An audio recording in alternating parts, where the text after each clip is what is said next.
او دریم دا قدرمن ډاکټر صاحب دا روانه تحصیلي دوره دا د خپل علم انتها مه بوله.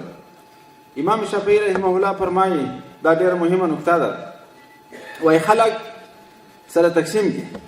په دا اوله درجه کې چې کله سړی فارغ سي عالم سي په ذهن کې دا ورسره وي چې در ما ملا نشته، تر ما استاد شته نه، خو چې لږ مخته ولاړ سي دا د علم دریاب ته سر ورښکاره کړي، بیا ووایي چې لږ مې حاصل کړی دي یو څه راڅه پاته چې یو څه نور درېیمه درجه ته ورسېږي بیا وایي ډېره حصه د علم راڅه پاته ده، په لږ څه باندې پوهېږم.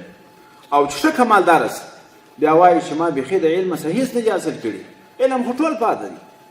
نو کوشش دا پکار دی چې تاسو قدرمن ځوانان ډاکټر صاحبان د دې وروسته هم لکه مخکې چې وزیر صاحب درته وویل د نورو زده کړو کوشش هم وکړي، د مطالعې کوشش وکړي، او خاصتا هغه نوي پرمختګونه چې نن یې دنیا لري په طبي برخه کې کوم انکشافات شوي دي هغو ته لاسرسی پیدا کړي.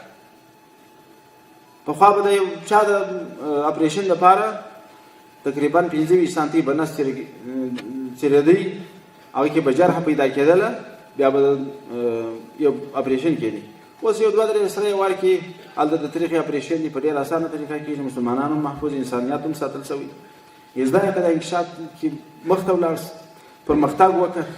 او دا د علم سلسله دا ده چې یو وارې سړی سترګې خلاص کړي په یو بخش کې مهارت ته ورسېږي، بیا دې نور مخته لاره خلاصه ده، په مطالعه مخته تلای شي، په مشوره مخته تلای شي.